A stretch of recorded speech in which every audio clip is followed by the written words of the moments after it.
Salut Sancho, aujourd'hui, breaking news, la nouvelle vidéo. Ryan Val, il va combattre contre KP à l'UFC Las Vegas 112. Ça va être le 13 décembre. Ça va être juste incroyable. Eux deux là, tellement il s'est cherché à mort, il s'est cherché tellement depuis longtemps et tout. Et là, la première fois, c'était annulé parce que KP, il était blessé. Il était blessé au pied, si je ne me trompe pas. Au pied, oui, il était blessé au pied. C'est pour ça le combat, il était annulé et tout. Ils ne sont pas combattus. Et après, Ryan Van, il a combattu contre Joshua Van. Joshua Van, il a gagné Ryan Van. Et là, l'UFC, ils viennent encore de programmer encore Ryan Van contre KP pour la troisième fois. Et je suis sûr que le combat, ça va bien se passer, hein, parce que c'est au mois de décembre, eux deux, ils ont vraiment largement le temps de se préparer. Ils ont vraiment largement le temps de bien faire leur camp et tout. Après, le jour du combat, il y a aucun combattant qui vient en mode 100%. Ouais, je suis à 100% et tout. Non, il vient toujours avec des blessures, des bobos, un peu de ils sont pas à 100%. Et là, je suis sûr que le combat, ça va bien se passer parce que Royal Val, il vient de perdre contre Joe Chauvin. Et Joe Chauvin, il a dépassé, il a pris la chance pour la ceinture. Normalement, c'est capé, il avait mérité d'avoir la chance pour la ceinture parce que son dernier combat, c'était juste pour avoir, c'était juste incroyable et tout. Et après ça, là, son dernier combat que j'ai regardé, Capé, il avait perdu parce que son orteil, il était cassé, mais il a combattu jusqu'à la fin. Mais je me suis dit, lui, c'est un guerrier en fait. Capé, au nom de Dieu, c'est vraiment un guerrier en fait. Il avait gravement mérité avoir la chance pour la ceinture et tout. Malgré tout, c'était juste la blessure qui lui a cassé un peu les rythmes. C'était juste la blessure, ça lui a fait le fight, de rater la chance, rater l'opportunité pour la ceinture. Après Shoshofan, il avait que des victoires, que des victoires, que des victoires, que des victoires. Il enchaînait des victoires. En plus, Shoshofan, c'était le 109 et tout, tu vois. C'était le 109. Et l'UFC cherchait ça. Et quand il a gagné Royal Val, et Danaut, il a vraiment donné la chance pour la ceinture et tout. Et il a mérité. Et là, pour moi, ça va être la demi-finale en fait. Ça va être la demi-finale. Une fois que Capé, il a gagné Royal Val, il peut aller combattre pour la ceinture. Je sais pas contre Panchoba ou bien contre Joshua Van. Et le mec qui va gagner, il va avoir la chance pour la ceinture. Moi, je préfère que Capé, il doit faire une performance incroyable, une masterclass pour son dernier combat qui va arriver. Là, le 13 décembre et tout, il doit faire le masterclass, le combat juste incroyable. En plus, il va être en main event de la Fight Week. Ouais, il va être en main event de la Fight Week. Et je suis sûr que Capé, si il fait vraiment une performance de fou, une performance de zinzin, ça va être juste incroyable et il va avoir la chance pour la sentir rapidement. Après, le mec, après, je sais pas comment ça va se passer entre Joshua Van et Alex Pantoja. Et je suis sûr que si Pantoja il perd la ceinture, et l'UFC, ils vont chercher à faire les rematchs. Après ça aussi, ça bloque un peu la division. Ouais, ça bloque vraiment la division. Et les rematchs, les matchs rétro et tout. Et ça va bloquer un peu la division. Pour moi, je me suis dit, si Joshua Van, il prend la ceinture et la catégorie, ça va être refait. Ça va être renouvelé et tout parce que Joshua Van, il n'a pas encore combattu tout le mec du top 5. Il n'a pas encore combattu, ouais, on peut dire ça, tout. Il était huitième. Imaginez-vous, Joshua Van, il était huitième. Il a combattu avec le premier Royaume, Royaume Van, il a gagné. Il a passé premier. Royaume Van, il a passé deuxième, si je ne me trompe pas. Et Joshua Van, il a pris la chance pour la ceinture. Et malgré tout, Capé, il était blessé. On peut dire que Joshua Van, il a volé la place de Capé. Et normalement, c'était Capé, il avait vraiment gravement mérité de combattre pour la ceinture. Il avait gravement large les moyens, la capacité pour combattre pour la ceinture.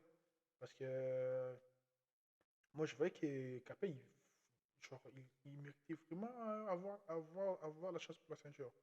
Malgré tout, c'était la blessure que ça lui a coupé un peu les rythmes, ça lui a un peu empêché de prendre la chance pour la ceinture.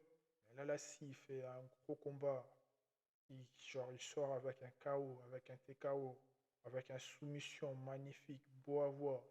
Je vous rassure qu'il peut avoir la chance pour la ceinture. Une fois que Joe Chauvin, il combat contre Alex Panchuba, et ça va être juste incroyable la ceinture. Pour moi, je vous dis la vérité, j'entends que KP il prend la chance pour la ceinture. Je ne sais pas si dans le passé, il avait eu la chance pour la ceinture ou pas, mais cette fois-ci, il a vraiment la porte ouverte et tout. Après, il va commencer au mois de décembre pour avoir la chance de la ceinture. Ça va être février, mars et tout, tu vois. Après 3 mois, après 4 mois ou bien 6 mois et tout. Je ne sais pas si Panchoba il va chercher à défendre la ceinture après 3 mois, après 3 mois, après 3 mois. Ou soit il va prendre un peu de Shrekil, histoire de se reposer, profiter un peu de la ceinture et tout. Et si Joshua il prend la ceinture, je ne sais pas, lui aussi, ça va être pareil ou pas. Parce que à l'époque, à la sienne et tout, il y en a des combattants ici, genre, ils prennent, ouais, je peux dire des combattants. Il y en a des champions qui prenaient la ceinture, ils combattaient 2 ou 3 fois par année. Imaginez-vous, il prend la ceinture, il combat 2 ou 3 fois par année. C'est pour cela on a vu des mecs qui avaient la longue run de leur carrière et tout pour la ceinture. Et après, Israël Adesanya, il a modifié les bails, il a changé. Il commence à combattre dans une seule année, il défendait la ceinture pendant 3 fois ou bien 4 fois. C'est pour cela qu'il a pris beaucoup de chances de perdre la ceinture. Après, Alex Pereira aussi, il commence à suivre le rythme et tout. Après, c'était les blessures, les bobos, voilà, ça lui a coûté cher aussi. Il avait perdu la ceinture, mais là, il a récupéré la ceinture. Et là, la troisième personne, je peux dire comme exemple et tout, et Merab. Lui aussi, il commence à enchaîner, hein. Il commence à enchaîner. Et cette année, il va faire 4 combats. Il commence à enchaîner comme Israël Adesanya, comme Alex Pereira. Et là, c'est Merab. Après aussi, je peux donner l'exemple de Panchoba aussi. Lui aussi, cette année, il va combattre pour la troisième fois, si je ne me trompe pas, pour défendre la ceinture et tout, pour la troisième fois. Et là, il commence à, genre, les jeunes combattants qui prennent la ceinture, ils commencent un peu à changer un peu leur mentalité par rapport aux genre, les anciens champions et tout. Ils combattaient juste pour une, une fois ou 2 fois par année. Et là, ça commence à changer. Ils défendent beaucoup leur ceinture. Après, ils défendent beaucoup leur ceinture. Ils prennent beaucoup d'argent aussi. C'est ça aussi les bails que ça change tout en fait. Ils combattent beaucoup souvent, ils prennent aussi beaucoup d'argent, beaucoup d'autorité, ils montent en puissance sur les réseaux. Ils font aussi des pubs. Une fois que tu gagnes, tu as les hype, tu as les des champions, tu vas gagner beaucoup d'argent, tu vas faire beaucoup de publicité et tout, et voilà. C'est pour cela que les combattants, ils combattent beaucoup. Hors cage aussi, il y en a d'autres superstars. Ils ne peuvent pas combattre beaucoup, mais hors la cage, ils gagnent beaucoup d'argent en fait. Hors la cage, ils gagnent vraiment beaucoup d'argent.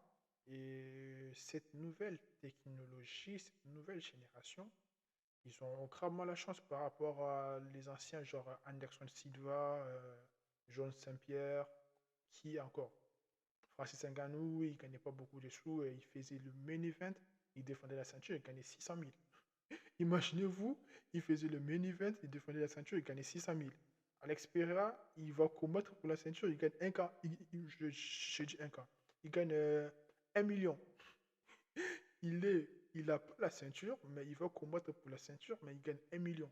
C'est juste un truc de fou. Après, ça dépend. Il y en a des gens, ils vendent beaucoup de billets, beaucoup de pay-per-view, ils ramènent beaucoup de sponsors. Il y en a d'autres combattants, ils ne ramènent pas beaucoup d'assez d'argent et tout. En plus, ça va être juste génial. Ce génial à voir, ce combat. Je vous aime bien les Sancho. N'oubliez pas de liker la vidéo, partager, abonnez-vous. Et j'irai plus à faire des vidéos, je vais faire tous les jours des breaking news.